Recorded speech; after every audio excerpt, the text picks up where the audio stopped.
Do subgrupo. Do subgrupo, aula da semana 9 e grupo cíclicos. Identificar as propriedades que caracterizam um subgrupo. Apresentar exemplos de subgrupo. Identificar as propriedades que caracterizam um grupo cíclico. Apresentar exemplos de grupo cíclico. Para um conjunto H. Para o subconjunto H. Contido em G. De um grupo G, né? Seja um subgrupo, devemos exigir que as operações coincidam com os elementos que são comuns aos dois conjuntos. Esse é um exemplo importante de subgrupo. Vamos à definição. Seja G como uma operação, G um grupo de operação, seja H um subconjunto não vazio de G, dizemos que H é subgrupo de G, se H munido da operação do grupo for um grupo. Ou seja, se o H com a operação for um grupo também. Veja que a operação já é associativa em G, logo ela satisfaz a propriedade associativa. Para que os elementos de H, para todos, né? Portanto, as propriedades a serem satisfeitas para H seja grupo de G são dadas pelos seguintes axiomas. Axioma 1, SG de 1. O H tem que ser fechado em relação à operação de G, isto é, se o A e B pertence a H, então A vezes B, A operado com B também pertence a H. O SG2, o elemento neutro de G está também em H. E um pouco mais importante, o SG de 3 se o A pertence a H, então seu inverso também pertence a H. Essa é uma propriedade importante para o conceito de classe lateral que veremos mais à frente. Anotação. H é menor que G, significa que H é subgrupo de G. Exemplo 1. O Z com operação de soma é subgrupo do Q com operação de soma, que é subgrupo de R com operação de soma, que é subgrupo dos complexos com operação de soma. Outro exemplo extra é o conjunto dos números racionais sem o zero, com o produto, é subgrupo dos números reais, com o produto, que é um subgrupo de números complexos com produto. Todos esses sem um zero, tá? Significa o estrela aí. Proposição 1. Critério de subgrupo. Seja H um subconjunto não vazio de G, então H é um subgrupo de G. Se somente C, o A operado com o inverso do B pertence a H. Para todo A e B pertencente a H. Demonstração. A ida. Vamos supor inicialmente que H é um subgrupo. Queremos provar que o A operado com B-1 pertence a H. Para todo A e B pertence a H. Assim sejam A e B pertencente a H, temos o quê? Se o A e B pertence a H, implica em quê? Implica que o inverso de B também está em H. Pelo axioma SG3 de subgrupo. E eu pegar o A e multiplicar pelo B-1, ou seja, pelo inverso de B, também está em H. Pelo axioma do SG1, ou seja, o subgrupo é fechado. Então está demonstrada a ida, né? Assim provamos que o que queríamos, ou seja, que o A multiplicado pelo B-1 pertence a H para todo A e B pertencente a H. Vamos demonstrar a volta. Então agora na volta. Se o A operado com o inverso de B pertence a operado com o inverso de B pertence a H, para todo A e B pertencente a H, temos que provar que H é subgrupo. Ou seja, que satisfaz os axiomas SG1 até o SG3. Vamos primeiro provar a validade do SG2. Depois do SG3. Depois do SG1. Depois do SG1. Para SG2. Como o H é diferente de zero. Como o H é diferente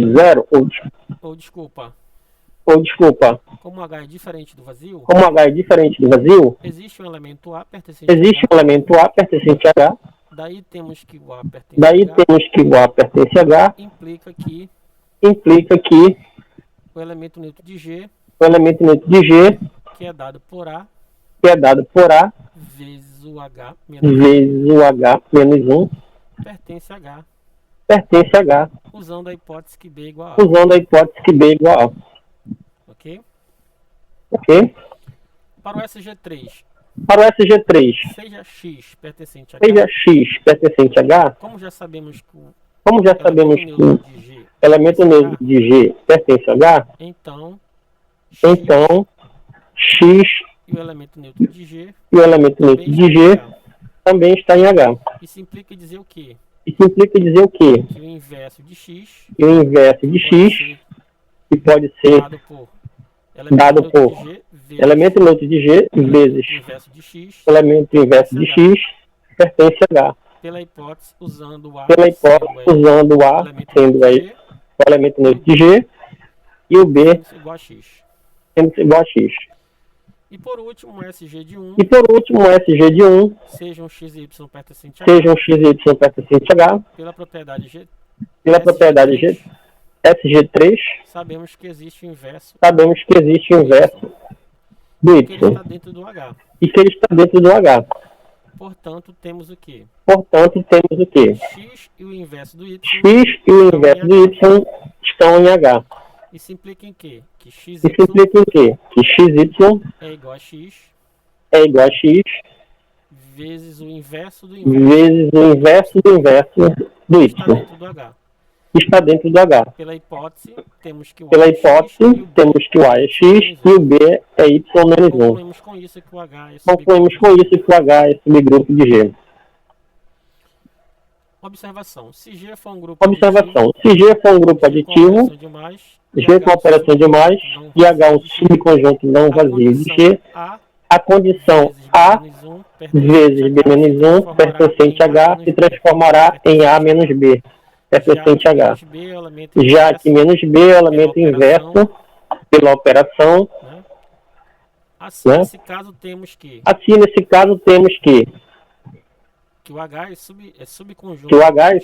subconjunto. Subgrupo de G. Sem somente C. A menos B pertence a H. Para todo A e B pertencente a H. Com essa observação, vamos para uns exemplos. Dado um grupo aditivo Z+, mostre que NZ, ou seja, os múltiplos de N é um subgrupo de Z. Para todo N maior que 1. Demonstração. Pelo critério de subgrupo, basta verificar que A menos B pertence a NZ. Pela observação que a gente acabou de fazer aqui. Para todo A e B. Pertencente a NZ.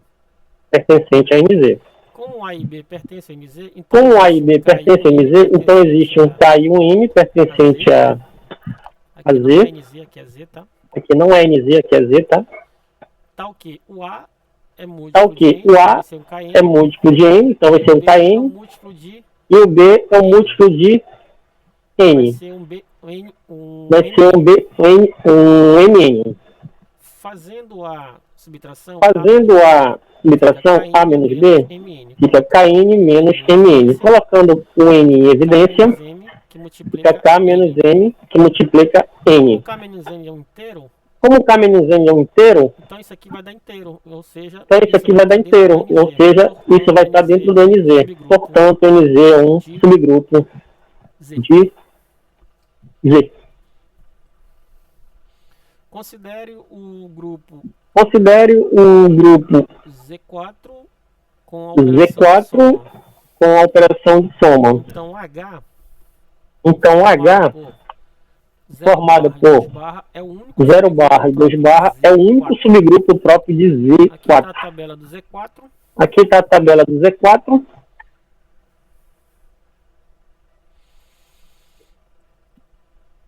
Subgrupo gerado por um elemento. Subgrupo gerado por um elemento. Denotamos por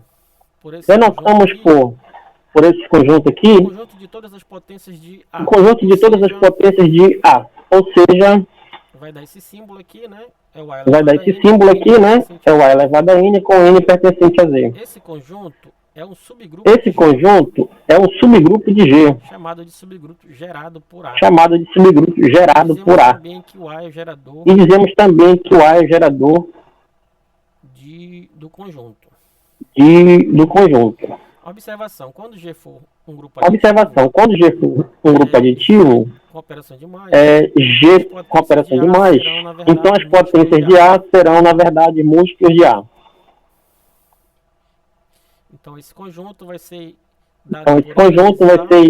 dado por N vezes A, tal que o N pertence a Z. Proposição 2. O subgrupo gerado por A, seja G com operação, o A pertencente a G. Então, o conjunto gerado por A é um subgrupo de A, de G, desculpa. Vamos para a demonstração. Seja o A elevado a N e o A elevado a K pertencente ao subgrupo gerado por A, então o AN operado com AK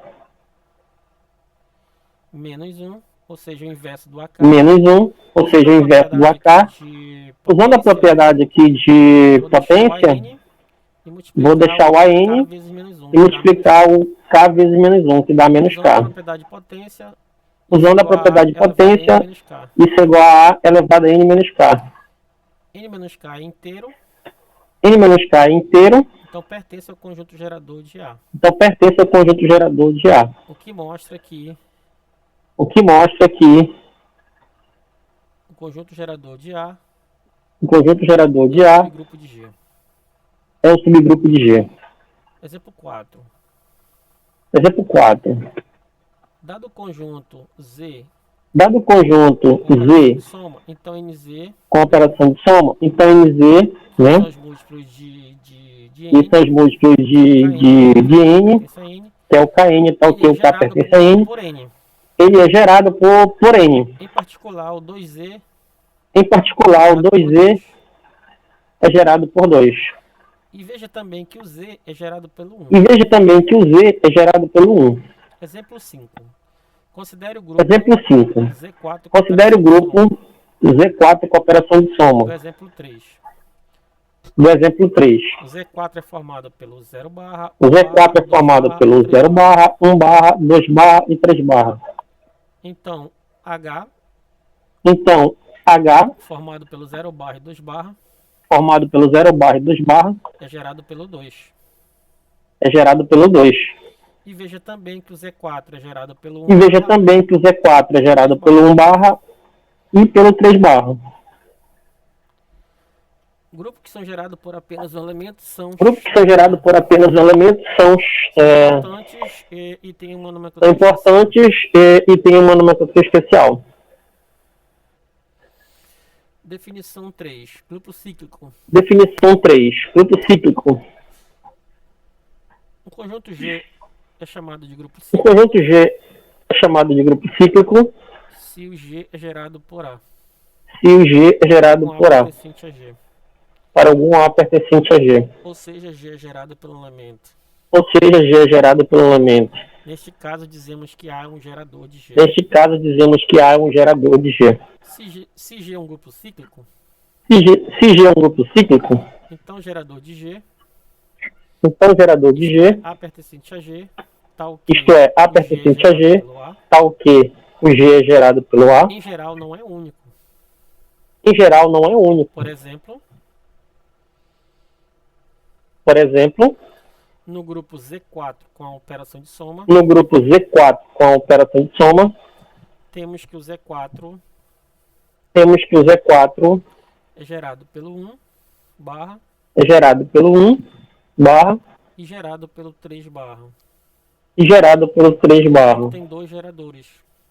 Portanto, tem dois geradores. Observa que ele não é único. Observação, todo grupo cíclico é abeliano. Mas a recíproca é falsa. Ou seja, nem todo grupo abeliano é um grupo cíclico. O grupo multiplicativo Z8X com operação de multiplicação é abeliano. Mas ele não é cíclico. Como veremos a seguir. Exemplo 6. Considere o grupo ZN com operação de soma com N maior que 1. Então ZN é gerado pelo 1 barra. Portanto, ZN é cíclico. Determine se o grupo multiplicativo Z5X com operação de soma. Com operação de multiplicação.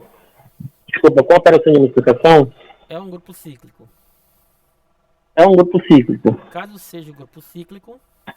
Caso seja grupo cíclico, determine seus geradores.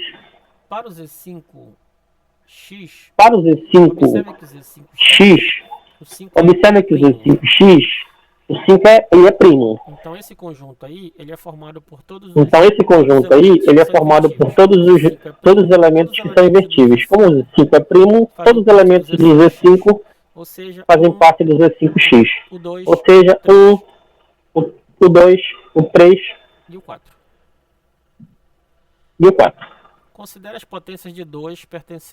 Considere as potências de 2 pertencentes a esse conjunto. Temos o quê? 2 elevado a 1 é 2.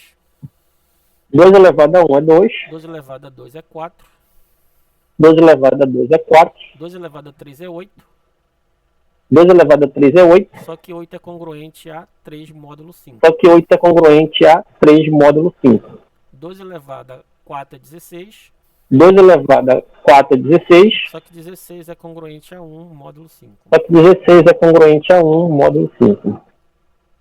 O que mostra que o Z5X é gerado pelo 2 barra. Ou seja, o Z5X é um grupo cíclico. Fazendo a mesma coisa para as potências de 3. Temos que 3 elevado a 1 é 3. 3 elevado a 2 é 9. Só que 9 é congruente a 4 módulo 5. 3 elevado ao cubo é 27. 27 é congruente a 2 módulo 5. 3 elevado a 4 é 81.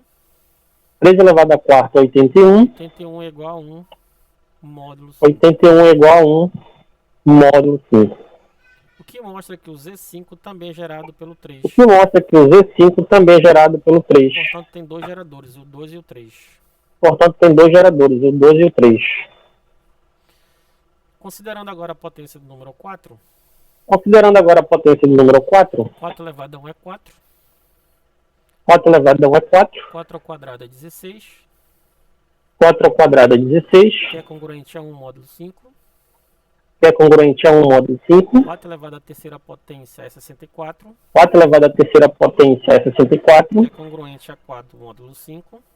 Que é congruente a 4 módulo 5. 4 elevado a quarta 256. Que é congruente a 1 módulo 5. O que mostra que o conjunto gerador porque o 4 não é o gerador do Z5, porque ele só gera o elemento 1 e 4. Que aqui representamos por H. E esse H é um subgrupo próprio de Z5. E esse H é um subgrupo próprio de Z5. Portanto, os únicos geradores de Z5 são o 2 e o 3. Portanto, os únicos geradores de Z5 são o 2 e o 3. Determine se o grupo multiplicativo Z8. Determine se o grupo multiplicativo Z8X é um grupo cíclico. É um grupo cíclico. Caso seja um grupo cíclico, determine seus geradores. Caso seja um grupo cíclico, determine seus geradores. O resultado é análogo, só que aqui tem que prestar atenção que o resultado é análogo, só que aqui tem que prestar atenção que o 8 não é primo, né? Os elementos são invertíveis. Então nem todos os elementos são invertíveis. Ou seja, os que são invertíveis é que o MDC de A com Ou 8 seja, os que são invertíveis é que o MDC de A com 8 dá 1. Ou seja, o 1, o 3, o 5 e o 7. Ou seja, o 1, o 3, o 5 e o 7. Considerando as potências do 3, 3 elevado a 1 é 3. Considerando as potências do 3, 3 elevado a 1 é 3. 3 elevado ao quadrado é 9. 3 elevado ao quadrado é 9. Só que 9 é congruente a 1 módulo 8. Só que 9 é congruente a 1 módulo 8. 3 elevado ao cubo é 27. 3 elevado ao cubo é 27. Só que 27 é congruente a 3 módulo 8. Só que 27 é congruente a 3 módulo 8. 3 elevado a 4 é 81. 3 elevado a 4 é 81. 81 é congruente a 1 módulo 8. 81 é congruente a 1 módulo 8. Observe que o 3... Observe que o 3 não é o gerador do Z8. Não é o gerador do Z8. Porque ele só surge o 1 e o 3. Porque ele só surge o 1 e o 3. Mas o eu chamando de H, ele é um subgrupo. Mas o eu chamando de H, ele é um subgrupo próprio do Z8. Considerando agora a potência de 5. Considerando agora a potência de 5. 5 elevado a 1 é 5. 5 elevado a 1 é 5. 5 elevado ao quadrado é 25. 5 elevado ao quadrado é 25. Que é igual a 1 módulo 8. Que é igual a 1 módulo 8. 5 ao cubo 125. 5 ao cubo 125. Que é igual a 5 módulo 8. Que é igual a 5 módulo 8. 5 ao quarto 625. 5 ao quarto 625. Que é igual a 1 módulo 8. Que é igual a 1 módulo 8. Observa que o 5 não é o gerador do Z8. Observa que o 5 não é o gerador do Z8. Pois ele gera só o 1 e o 5. Mas que é subgrupo próprio do Z8. Mas que é subgrupo próprio do Z8. Fazendo o mesmo raciocínio para a potência de 7. Fazendo o mesmo raciocínio para a potência de 7. 7 elevado a 1 é 7. 7 elevado a 1 é 7. 7 ao quadrado é 49. 7 ao quadrado é 49. Que é congruente a 1 módulo 8. Que é congruente a 1 módulo 8. 7 ao cubo é 243. 7 ao cubo é 243. Que é congruente a 7 módulo 8. Que é congruente a 7 módulo 8. 7 a quarta dos 2.401, que é congruente a 1. 7 a quarta dos 2.401, que é congruente a 1 módulo 8. O que mostra que o 7 não é um gerador. O que mostra que o 7 não é um gerador também do Z8. Pois só gera o 1 e o 7. Pois só gera o 1 e o 7. Mas que é subgrupo próprio do Z8. Mas que é subgrupo próprio do Z8. Portanto, o Z8 não é cíclico. Portanto, o Z8 não é cíclico.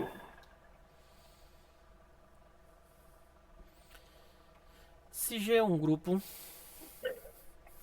Se G é um grupo. E seja A pertencente a G.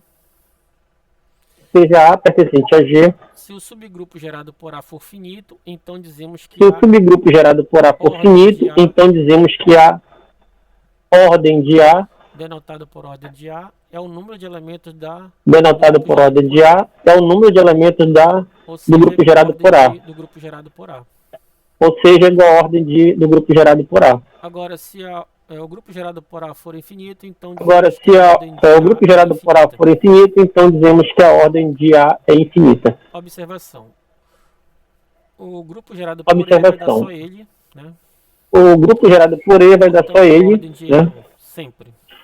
E, portanto, a ordem de E é 1. Sempre. Para qualquer outro elemento A pertencente a Z que não seja o número Para qualquer outro elemento A pertencente a Z que não seja o número E, a ordem de A é maior que 1.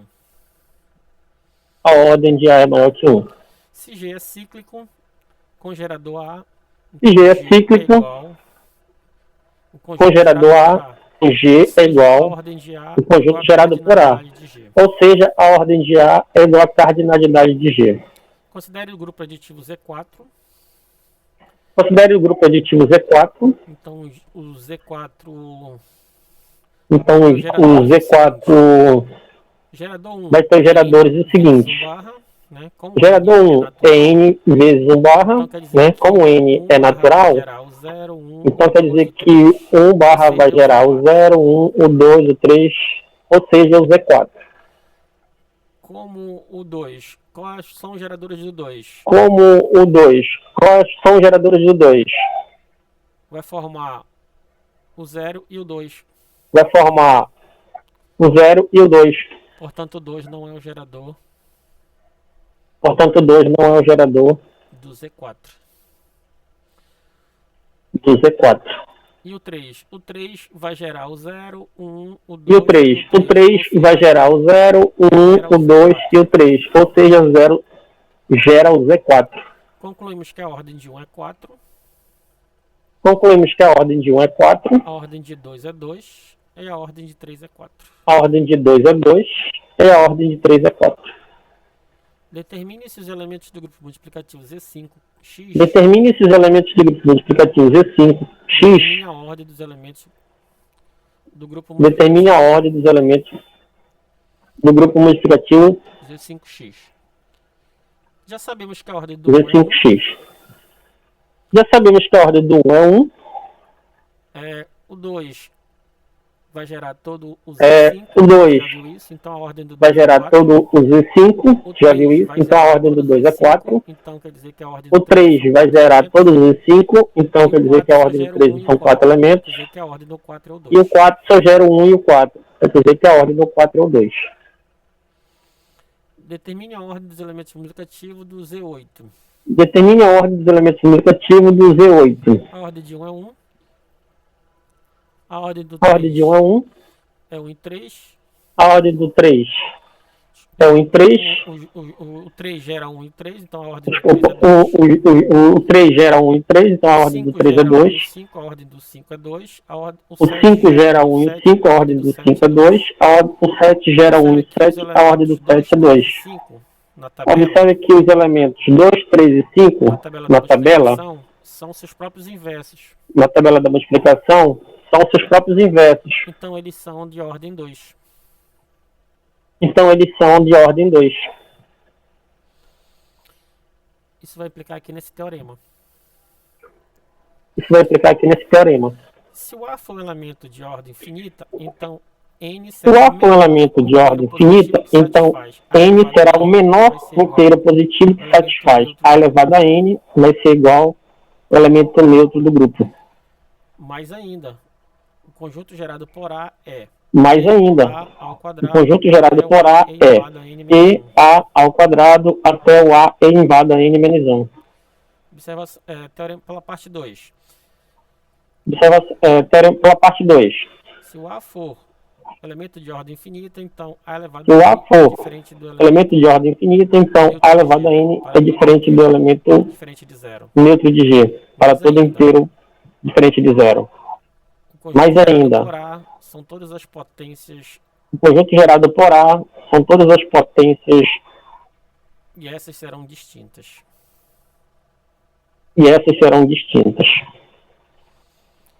Determine esse grupo multiplicativo Z7x. Determine esse grupo multiplicativo Z7x. Como o Z7 ele é primo, então todos os elementos são invertíveis. Como o Z7 ele é primo, então todos os elementos são invertíveis. 1, o 2, o 3, o 4, o 5 e o 6.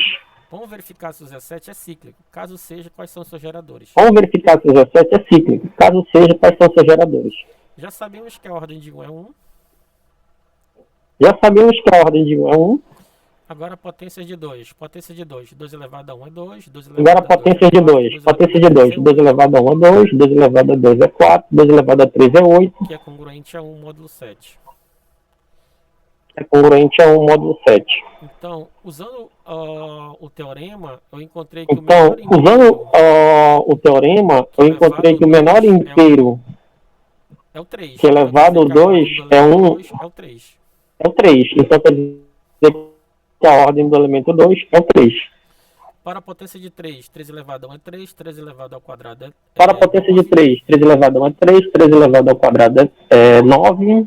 9 é congruente a 2, né? 3 elevado ao cubo 9 é congruente a 2, congruência né? 6. 3 elevado ao cubo é congruência a 4. É congruência a 6. 3 elevado a 4 é congruência a 4. 3 elevado a 5 é congruência a 5. 3 elevado a 6 é congruência a 1. Quando chega na unidade, que a gente para. A gente pega o elemento 3 e vê qual é a potência A gente pega o elemento 3 e vê qual é a potência que foi elevada. Isso vai dizer a ordem do elemento 3. Então a ordem do elemento 3 é 6. Isso vai dizer a ordem do elemento 3. Então a ordem do elemento 3 é 6. De novo, agora para a potência do 4. 4 elevado De novo, agora para a potência do 4. 4 elevado a 1 é 4. 4 elevado a 3 é congruente 4 elevado a 2 é congruente a 2. 4 elevado a 3 é congruente a 1. Lembrando que essa congruência é módulo 7. Lembrando que essa congruência é módulo 7. Então aqui a ordem do elemento 4 é o 3. Então aqui a ordem do elemento 4 é o 3. Fazendo a mesma coisa para a potência de 5. 5 elevado a 1 é 5. Fazendo a mesma coisa para a potência de 5. 5 elevado a 1 é 5. 5 elevado ao quadrado é congruente a 4. Módulo 7. É congruente a 4. Módulo 7. 5 elevado ao cubo é congruente a 6. Módulo 7. 5 elevado ao cubo é congruente a 6. Módulo 7. 5 elevado a 4 é congruente a 2. Módulo 7. 5 elevado a 4 é congruente a 2. Módulo 7. 5 elevado a 5 é congruente a 3. Módulo 7. 5 elevado a 5 é congruente a 3. Módulo 7. 5 elevado a 6 é congruente a 1. Módulo 7. 5 elevado a 6 é congruente a 1. Módulo 7. Ou seja, a ordem de 5 é o 6. Ou seja, a ordem de 5 é o 6. E para a potência de 6, 6 elevado a 1 é 6. 6 e para a potência de 6, 6 elevado a 1 é 6. 6 elevado ao quadrado é congruente a 1. Módulo 7. Ou seja, a ordem de 2, desculpa, a ordem de 6 é 2. Ou seja, a ordem de 2, desculpa, a ordem de 6 é 2.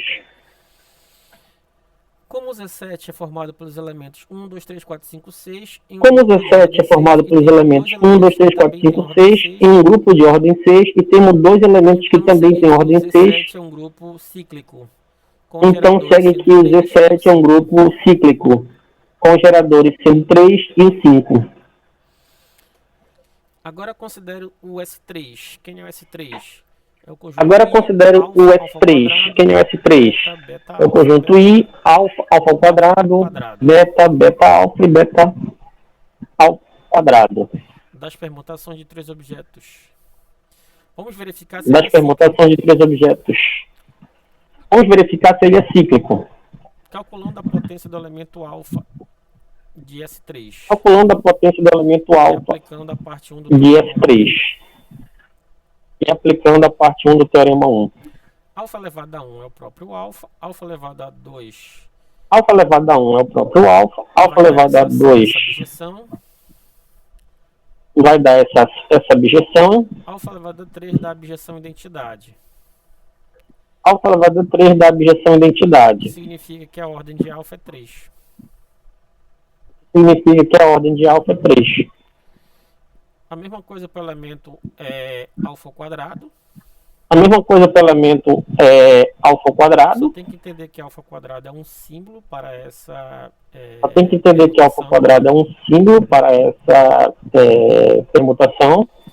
Então, alfa ao quadrado com a potência de 1 é ela mesma. Então, alfa ao quadrado com a potência de 1 é ela mesma. Alfa ao quadrado com a potência de 2 vai dar essa bijeção. Alfa ao quadrado com a potência de 2 vai dar essa bijeção. E alfa ao quadrado com a potência de 3 vai dar a identidade. E alfa ao quadrado com a potência de 3 vai dar a identidade. Significa que a ordem de alfa ao quadrado é 3. Significa que a ordem de alfa ao quadrado é 3. Fazendo o mesmo raciocínio para o elemento beta.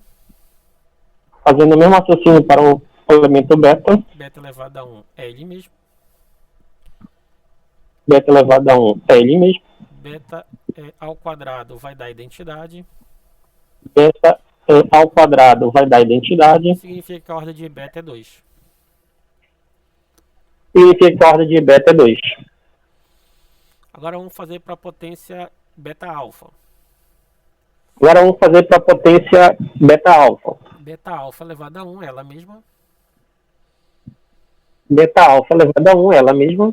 Beta alfa elevado ao quadrado é a identidade. Beta alfa elevado ao quadrado é a identidade. Ou seja, a ordem de beta alfa é 2. Ou seja, a ordem de beta alfa é 2. E vamos fazer a mesma coisa para o elemento beta alfa ao quadrado. Lembrando que beta alfa ao quadrado. E vamos fazer a mesma coisa para o elemento beta alfa ao quadrado. Lembrando que beta alfa ao quadrado é um símbolo também. Então vamos lá. Beta alfa ao quadrado com a potência de 1 é ela mesma. Então vamos lá. Beta alfa ao quadrado com a potência de 1 é ela mesma. Beta alfa ao quadrado com a potência de 2 vai dar identidade. Beta alfa ao quadrado com a potência de 2 vai dar identidade. Significa que a ordem de beta alfa ao quadrado é 2.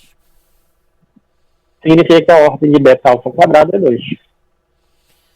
Como S3 é um grupo que tem 6 elementos e todos os seus elementos têm... Como S3 é um grupo que tem 6 elementos e todos os seus elementos têm ordem menor que 6, então concluímos que o S3 não é cíclico.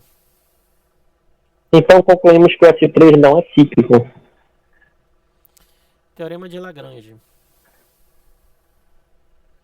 Teorema de Lagrange. Aqui a gente tem o objetivo de identificar as condições do Teorema de Lagrange, demonstrá-lo, Aqui a gente tem o objetivo de identificar as condições do Teorema de Lagrange, demonstrá-lo, apresentar suas consequências.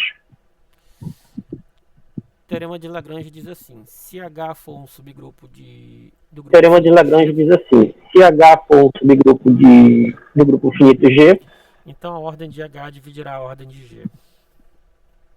Então a ordem de H dividirá a ordem de G. Ok?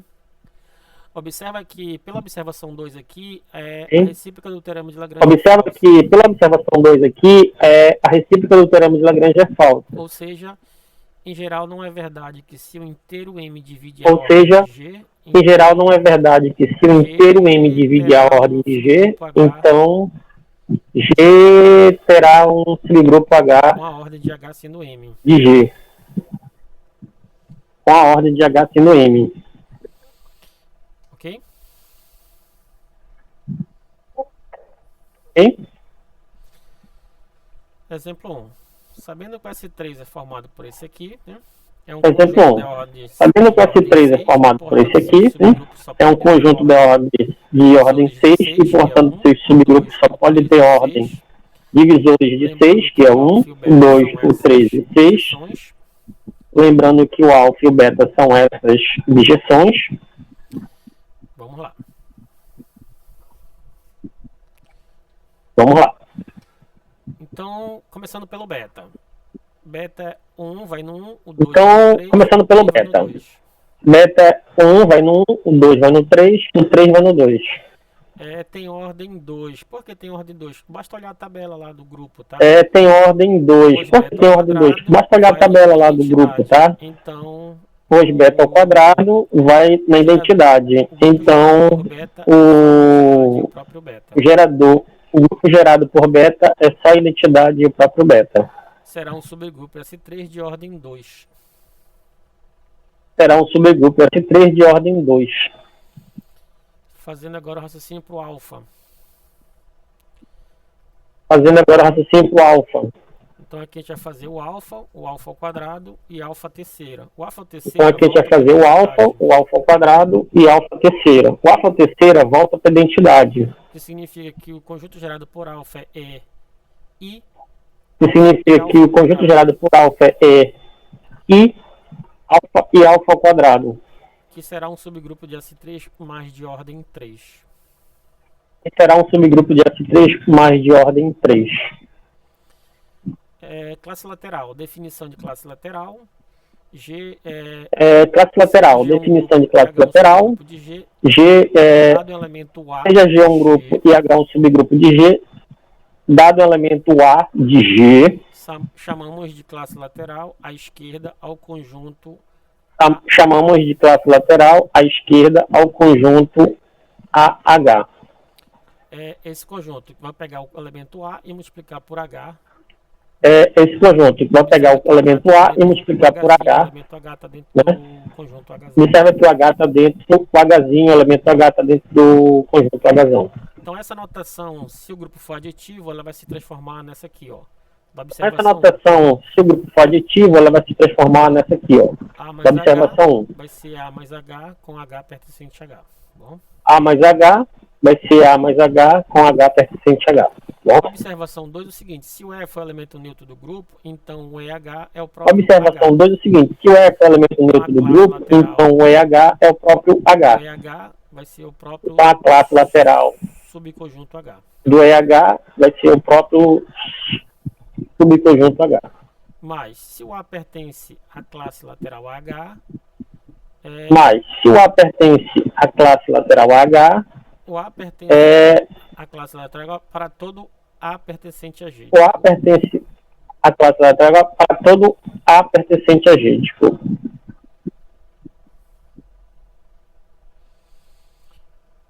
Vamos para outro slide. Então, vamos provar lá as observações.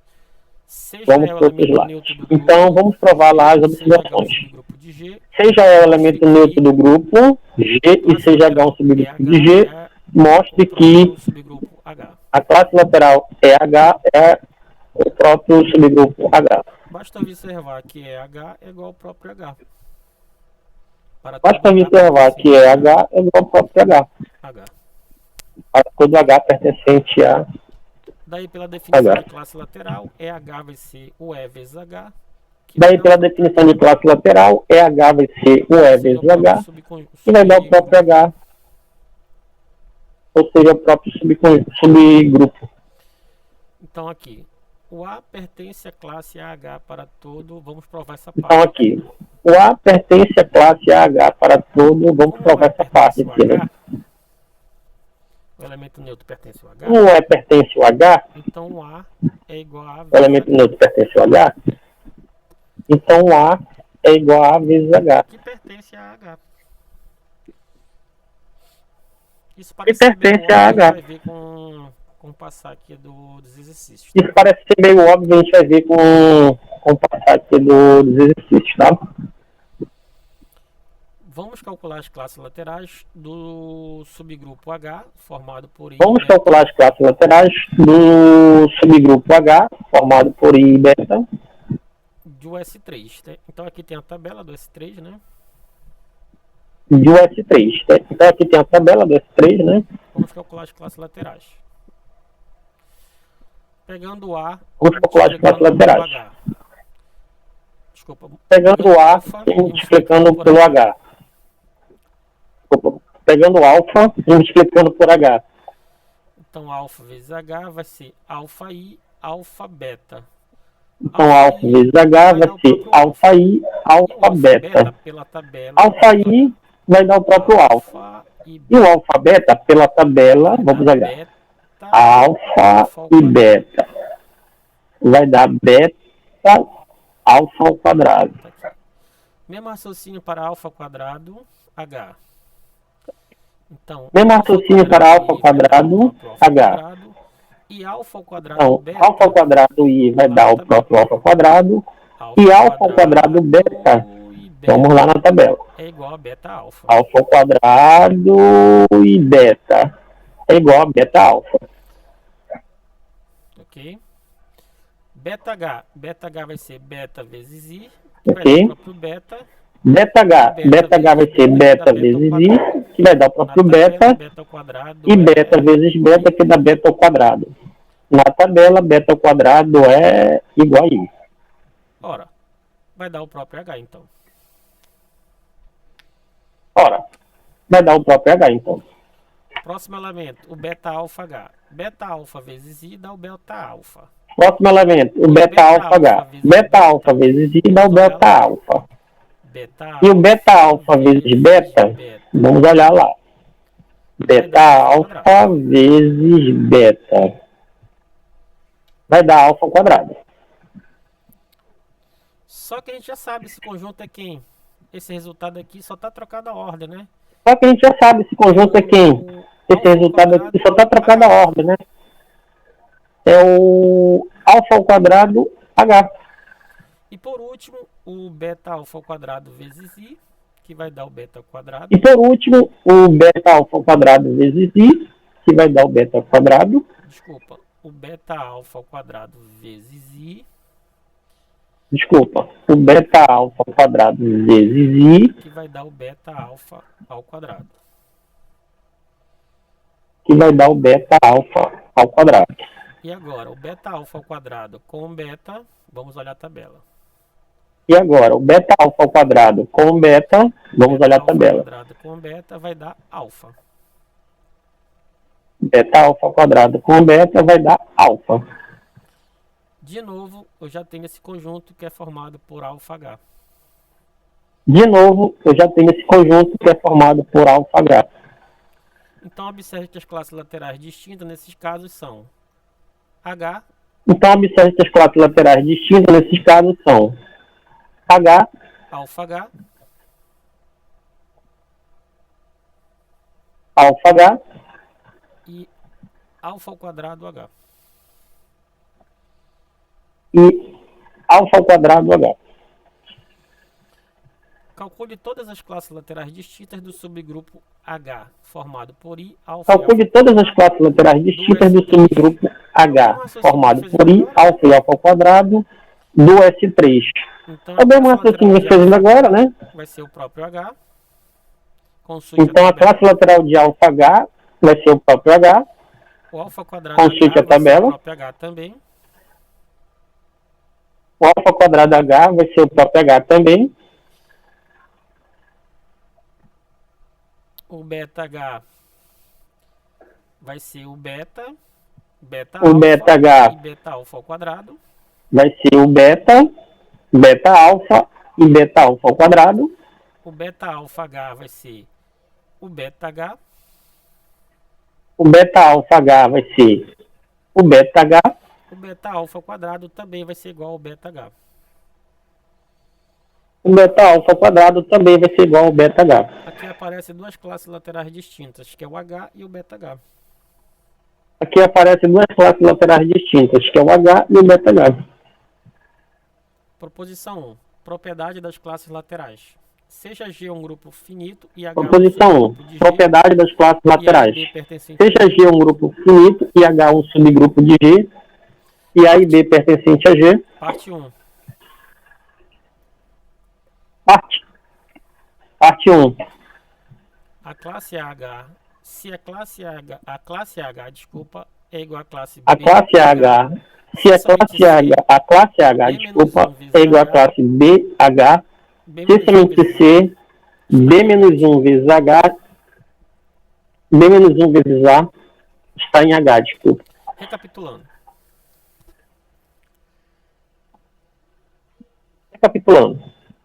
AH é igual a BH, C somente C, B-1 vezes A está em H.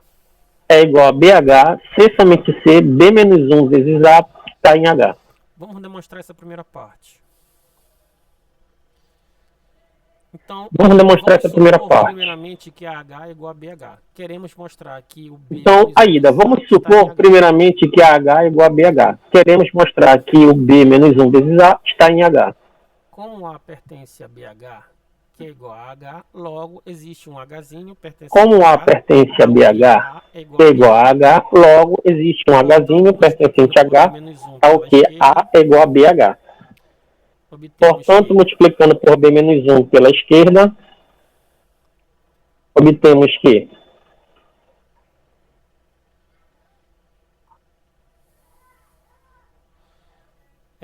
B-1 vezes A.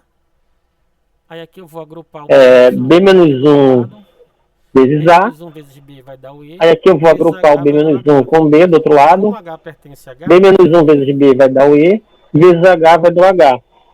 Como H pertence a H, aqui estão as justificativas, tá? É justificada pelo H2, ou seja... Essa penúltima linha é justificada pelo H2, ou seja, pela elemento... Na verdade está trocado aqui. Primeiro H3, depois o H2, tá? Na verdade está trocado aqui. Primeiro H3, depois H2, tá? Beleza. A volta. Vamos supor agora que B menos 1 vezes A pertence a H. Queremos provar que as classes são iguais. A volta. Vamos supor agora que B menos 1 vezes A pertence a H. Queremos provar que as classes são iguais. Vamos provar a inclusão de AH está contida em BH. Como o B menos U pertence... Vamos provar a inclusão de AH está contida em BH. Como o B menos U pertence... B menos 1 vezes A pertence a H... Isso significa que existe o elemento H1 tal que o B menos 1 vezes H, B menos 1 vezes A é igual a H1. Portanto, multiplicando por B dos dois lados pela esquerda. Portanto, multiplicando por B dos dois lados pela esquerda. Temos que o A é igual a B vezes H1. Temos que o A é igual a B vezes H1. Seja agora o AH pertencente a AH. Seja agora o AH pertencente a AH. O elemento genérico de AH com H pertencente a H. Então temos. O elemento genérico de AH com H pertencente a H. Então temos. A vezes H.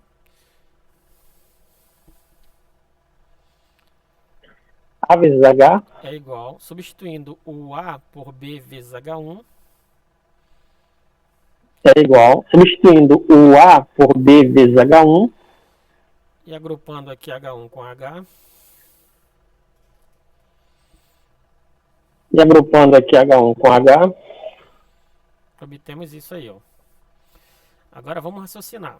Como obtemos isso aí, ó. Como H é um... Agora vamos raciocinar.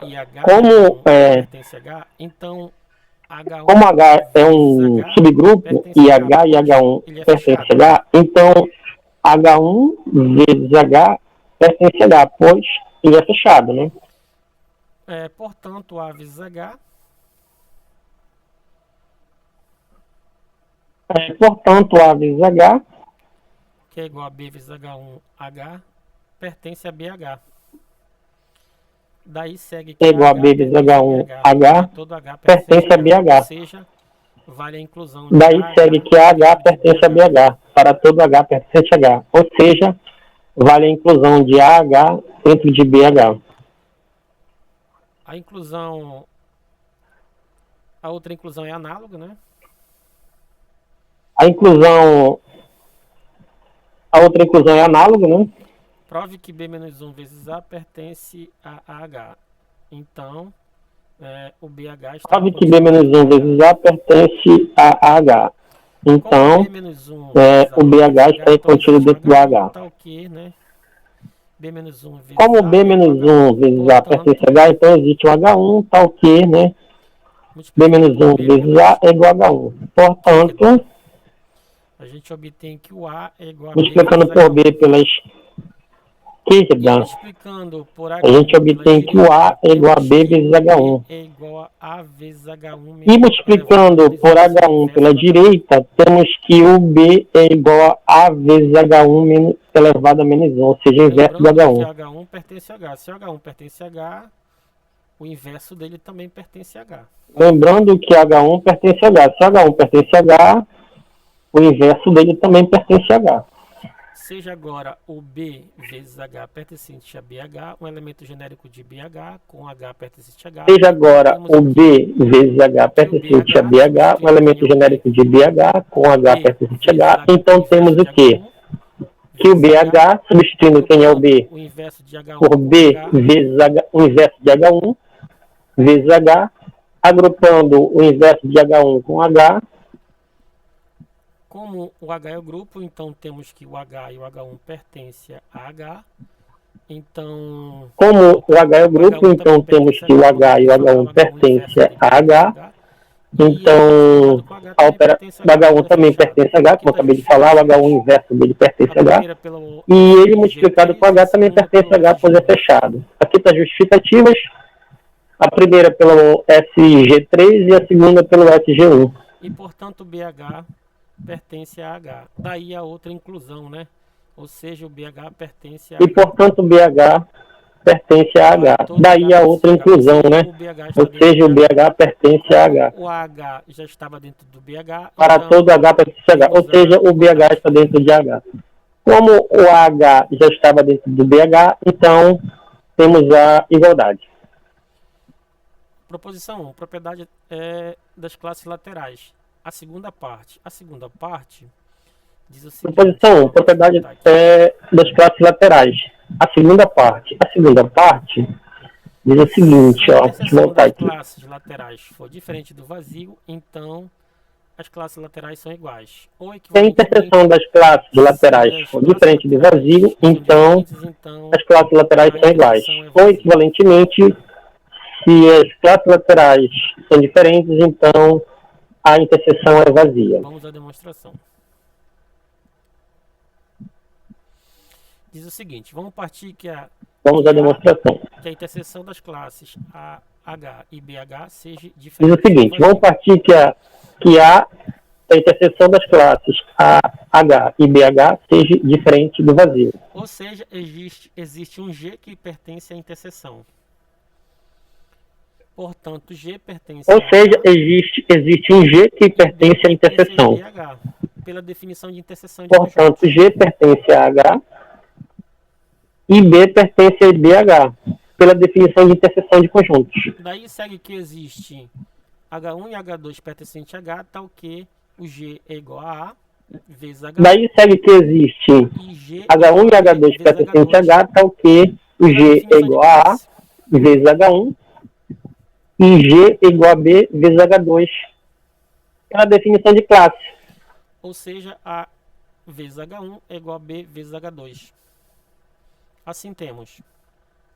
Ou seja, A vezes H1 é igual a B vezes H2.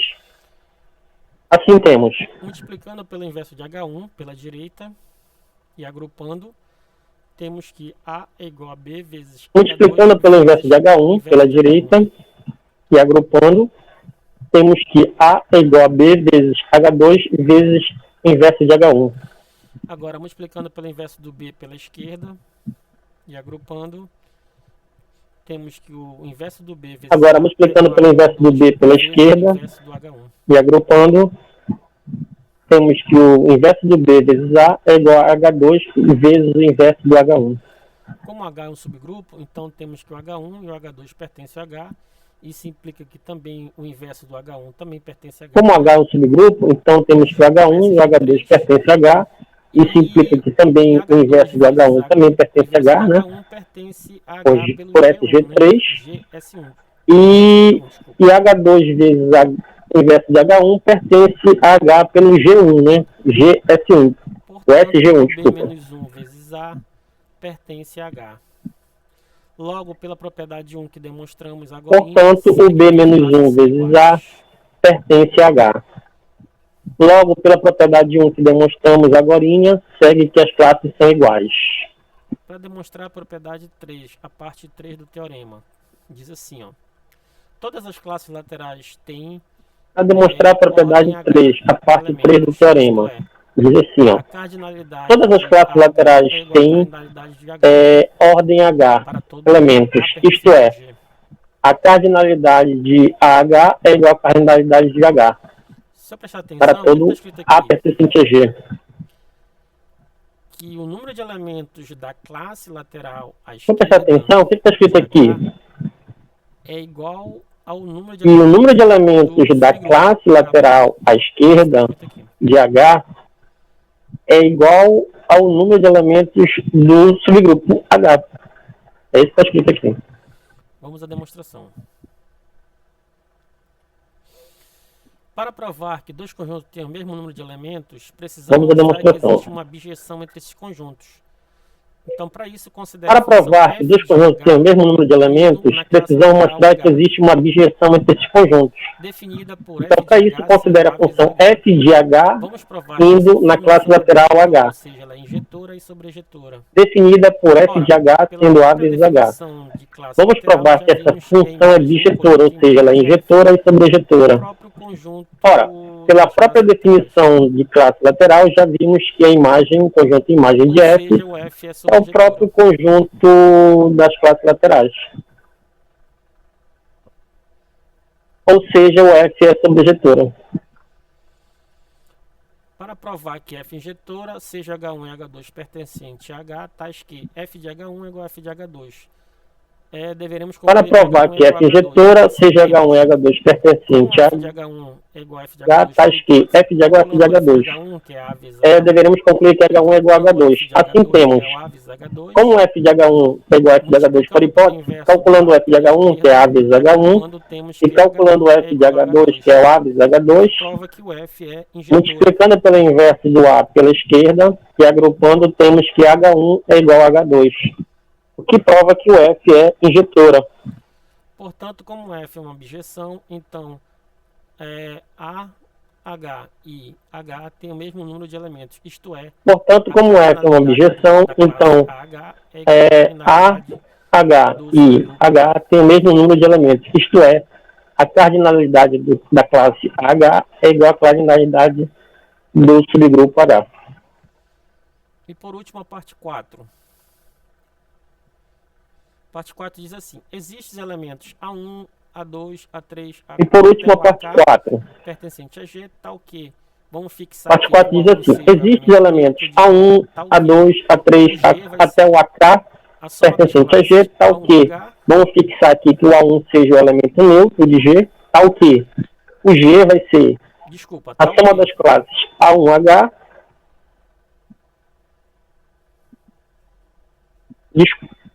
Desculpa, tal que o G vai ser a união da classe A1H com a classe A2H com a classe A3H. O G vai ser a união da classe A1H com a classe A2H com a classe A3H até a classe AKH. E essa união ela é disjunta. Vamos à demonstração também.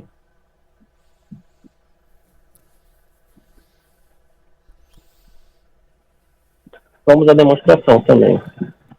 Como o A pertence à classe H, existem elementos A1, A2 até o AK. Como o A pertence à classe H, existem elementos A1, A2 até o AK pertence a G, tal que o A1 é igual ao elemento neutro de G. A soma das classes, né? Tal que o G é igual a... E como cada duas classes laterais a soma das classes, né? ou são disjuntas, a união G vai ser a 1. E como cada duas classes laterais coincidem ou são disjuntas, a união G vai ser a 1H, A2H unido com a 3H até o elemento AK vezes H. Ao vazio sempre que o I for pode ser considerado uma união disjunta. Ou seja, que é a união disjunta? O AIH, interseção com a JH, é igual ao vazio sempre que o I for diferente de J. E por último, a confirmação do teorema de Lagrange, né? Voltando ao teorema de Lagrange. Se H é um subgrupo finito de G... E por último, a confirmação do teorema de Lagrange, né? Voltando ao teorema de Lagrange. Se H é um subgrupo finito de G, então a ordem de H dividirá a ordem de G. Demonstração do teorema. Pela proposição 1, parte 4, né? Pela parte 4 da proposição 1, acima, sabemos que existem os elementos A1 até o AK. Pela proposição 1, parte 4, né, pela parte 4 da proposição 1, acima, sabemos que existem os elementos A1 até o AK, pertencente a G, com fixado um A1 sendo elemento neutro em G. Então temos que o G vai ser a união disjuntas das classes laterais à direita. Como a união é disjunta, o número de elementos de G é igual à soma do número de elementos de cada classe lateral da união, ou seja, a ordem de G vai ser a ordem da classe A1 mais a ordem da classe A2 até a ordem da classe AK. Agora, pela parte 3 da proposição 1, sabemos que o AI, a classe AI vezes H tem a mesma cardinalidade do H. Agora, pela parte 3 da proposição 1, sabemos que o AI, a classe AI vezes H, tem a mesma cardinalidade do H. Ou seja, fazendo as devidas substituições anteriores, temos, na equação anterior, temos que a classe do A1 tem a mesma cardinalidade do H. A classe A2 tem a mesma cardinalidade do H. Todas as classes têm a mesma cardinalidade do H. Só que aqui existe K parcelas. Ou seja, a cardinalidade de G é K vezes a cardinalidade de H. Portanto, a ordem de G divide a ordem de H. O número de elementos de H divide o número de elementos de G. É isso que está escrito aqui no final. Onde o H é subgrupo de G.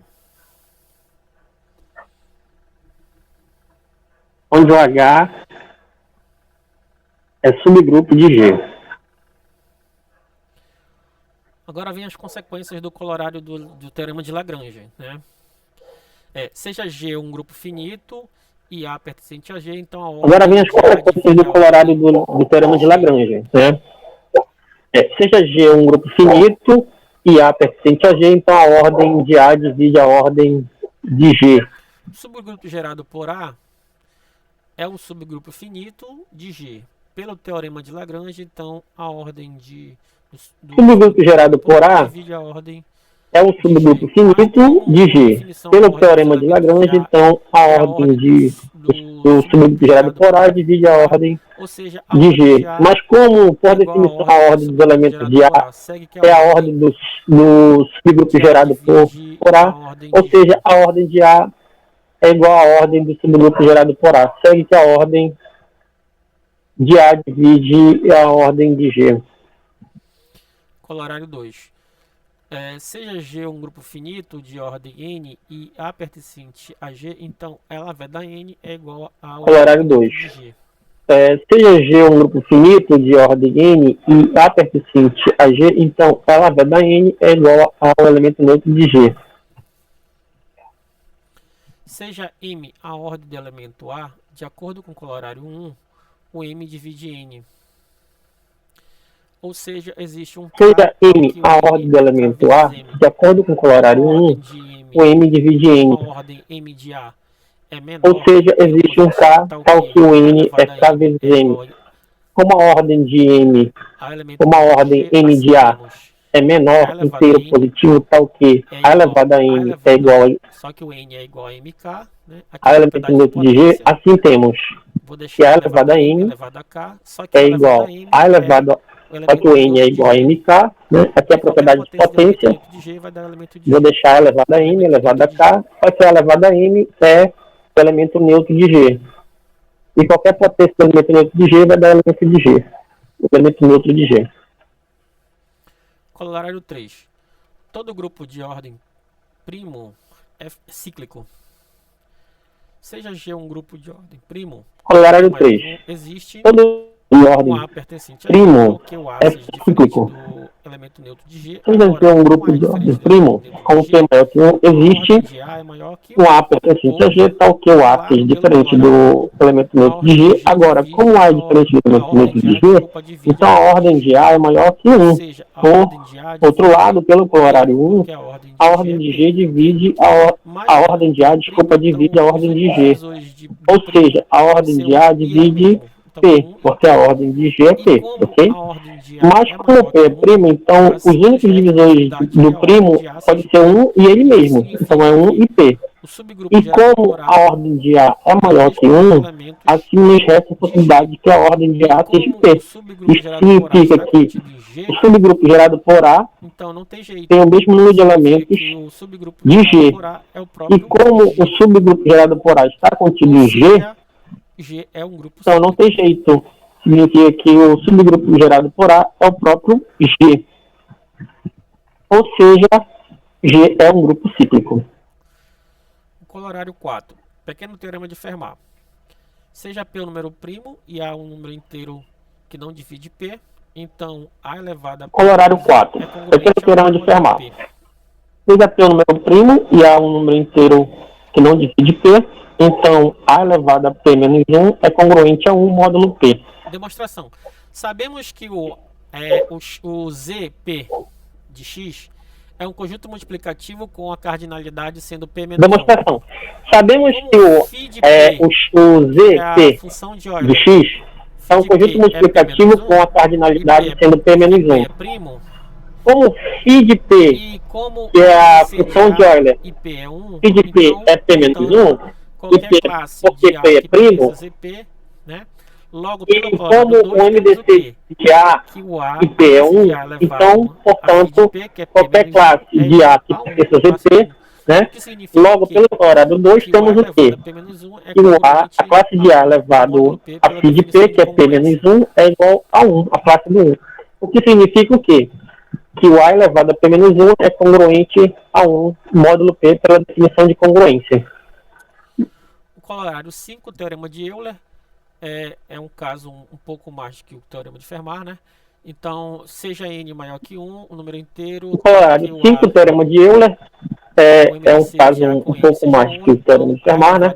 Então, seja n maior que 1, o número inteiro, tal que o MDC de A com N seja 1, então A elevado a φ de N é congruente a 1 módulo N. Demonstração. Né? Como o MDC de A e N é 1, então o A barra pertence ao ZNX, né?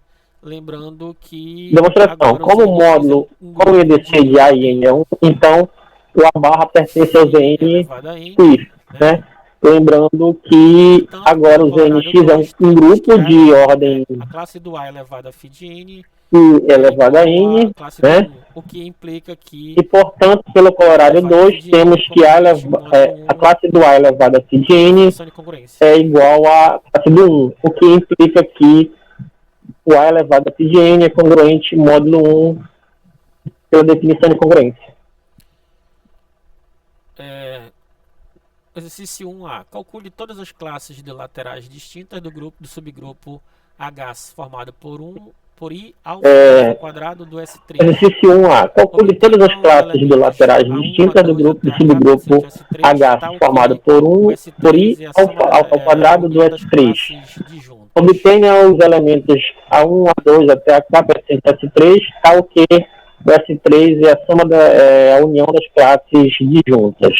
Sabemos que as classes laterais são distintas, são essas, né? Então, o H sendo I, o alfa e o alfa quadrado. Sabemos que as classes laterais são distintas e são essas, né? Então, o H sendo I, o alfa e o alfa quadrado, e o beta H é outra classe que é beta, beta alfa e beta alfa quadrado, né? Juntando as duas classes, temos que vai dar o S3, né? Fazendo o A1 sendo I e o A2 sendo beta, temos que o S3 é dado por A1, classe do A1 unido com a classe do A2, né? Que é uma união disjunta. Fazendo o mesmo raciocínio, o mesmo exercício, mas mudando agora o subgrupo, tomando o subgrupo como sendo I e beta alfa, né? Fazendo o mesmo raciocínio, o mesmo exercício, mas mudando agora são três classes, o subgrupo, tomando o subgrupo como sendo I e beta alfa, né? É o I beta alfa. Você vai encontrar agora são três classes, né? Então aqui eu tenho que o H é o I beta alfa, o alfa H é alfa beta e o alfa quadrado H é alfa quadrado beta alfa quadrado. Então temos que o A1 é o I, o A2 é alfa, o A3 é alfa quadrado e temos que o S3 é a soma da classe A1 com a classe A2.